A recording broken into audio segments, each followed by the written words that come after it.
We're back on the couch. Arsenal takes on Fulham at 5 p.m. Uganda time on Saturday.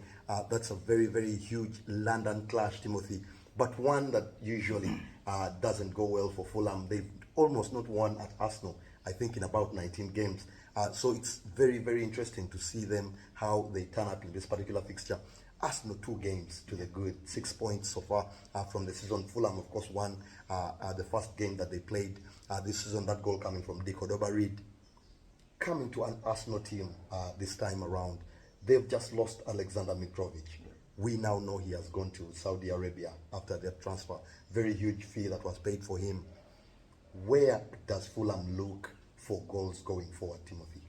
I think Fulham has to reinvent this team. They have depended too much on Mitrovic, and I think he got their goals. The system of play was around Mitrovic, but now they've tried to get a similar like a striker in Raul Jimenez. Look at the to nod in the heads, the headers can do, but I don't.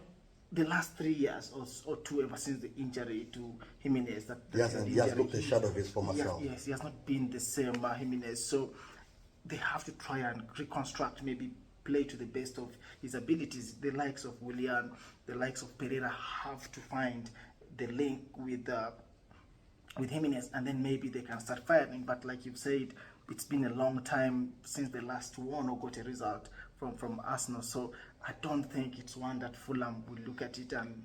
Of course, Fulham has been the football has slightly changed under the new manager Marco Silva.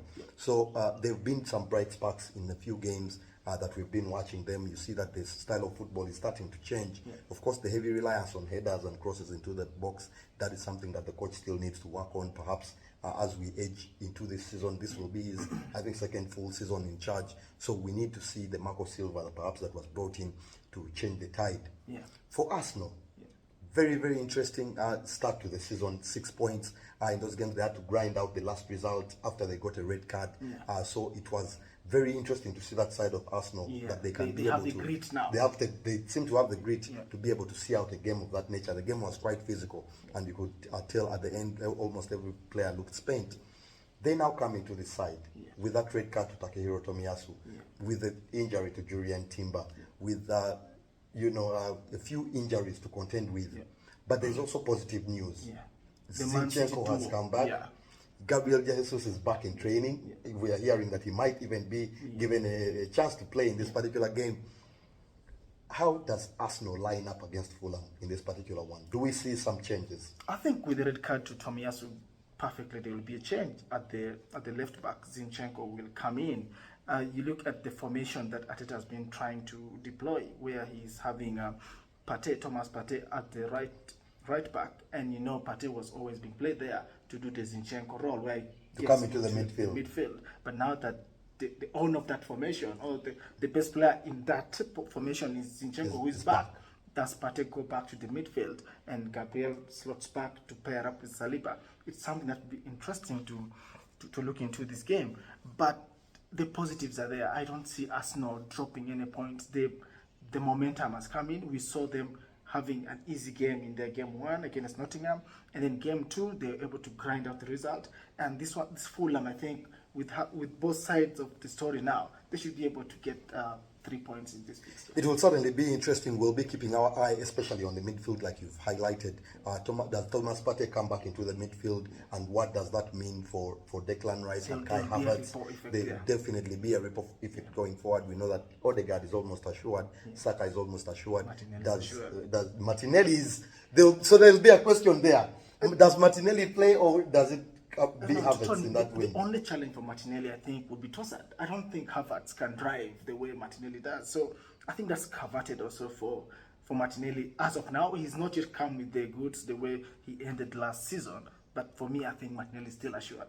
It will certainly be very interesting. Give us your thoughts from back home. Who do you think Mikel Arteta will be favouring in the midfield, especially? Does he go with the fully packed midfield of Declan Rice, Thomas Partey, Odegaard, Kai Havertz and all these guys? Or does he perhaps drop Partey to the bench and bring Declan Rice as the holding player? We've seen a few tinkerings here and there. I think Partey will go on bench, Tony, because Fulham is not that imposing team that you think is going to attack Arsenal too much. Arsenal will be on the forward foot, so it would be better to play only one One of the holding guys. holding midfielders, and I think Declan Rice for sure will be the one doing that role.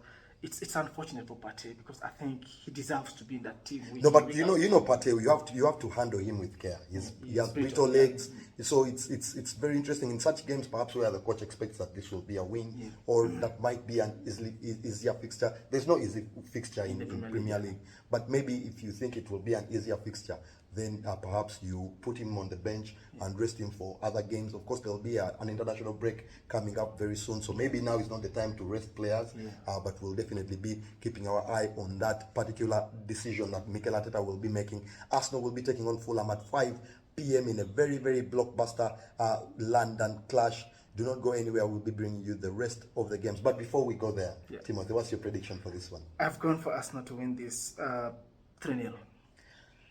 Arsenal has not convinced in front of goals so far. The goals have been, they haven't been coming. But this is the game that I'm backing them to have a huge run. I've gone for 4-1. Oh. Big one, of course. Don't go anywhere.